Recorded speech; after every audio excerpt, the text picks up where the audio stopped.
tonight I tried my hand at making like a souffle, or I mean kind of like a quiche, but I didn't put any crust because I didn't have anything on hand that I was thinking like Ritz crackers would be good, but I don't buy Ritz crackers as a rule. And you know, Ritz, if you just eat a few and use the, you know, twist them because they're like in wax paper, they always seem to get stale really fast anyway.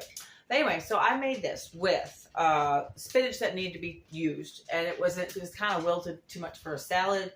I didn't have enough to cook a whole portion, so I chopped it all up, and then I had broccoli that I needed to cook, so or do something with. So I cooked it, and then I lay in bed last night. I'm thinking, what can I do with that broccoli? And I thought, well, maybe I can make like a broccoli quiche. And then I thought, well, I'll make a broccoli and spinach quiche, but I only made a small one because I'm the only person in this house that will probably eat it.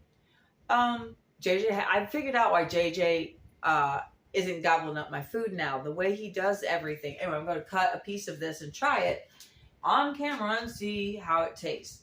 So anyway, JJ's changed his diet, and what he does is so meticulous. I mean, he counts calories, and not just that. I mean, he keeps track of his macros and micros, and macros, if you don't know the difference between macros and macros are like, you know, your carbohydrates and your proteins, your large quantities of things that you consume in the day. Micros, yeah, micros and macros. I was thinking there was another part to it.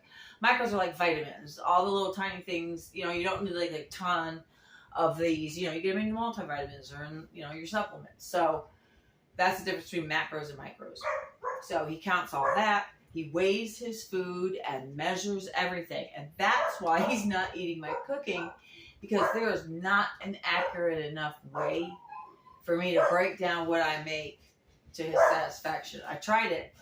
With that delicious chicken and rice deal that I made, I had that down to 250,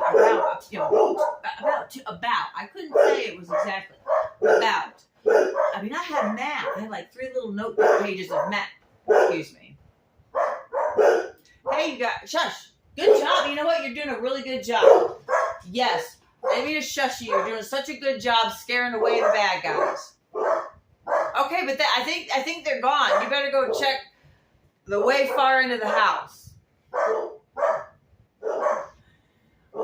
Anyway, I calculated all these calories and carbohydrates and protein in this delicious skillet dinner that I made just for him because I knew he liked it. And I just couldn't be accurate enough for his satisfaction. So I just cooked the ground beef. I get the leanest ground beef, which is freaking expensive, let me tell you.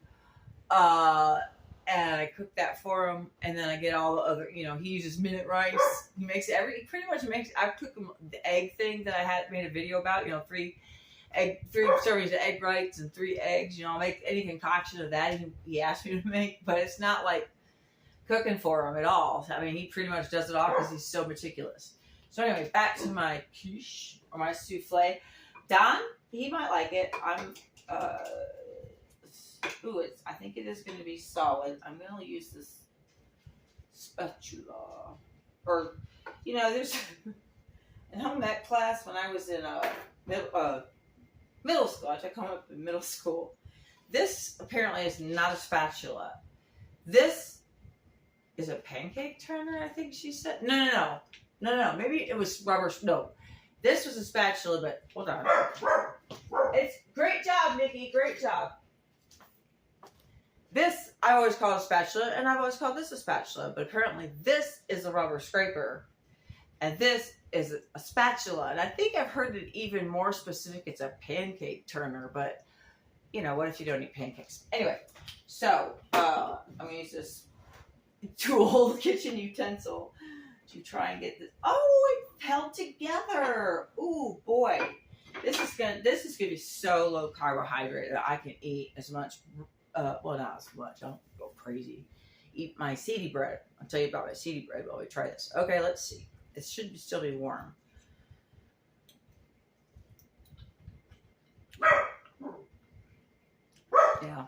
Yeah, I'm gonna start. You know, I don't eat a lot of eggs just because I got other stuff I want to eat before I eat eggs. Like if I go out to breakfast, I always get an omelet. I love omelets. Excuse me, so I'm not afraid to eat eggs. Eggs are good. Eggs are good for you, in my opinion. So this was so easy, and I'm going to make this for myself because I need to eat more protein after these. Like we did leg day.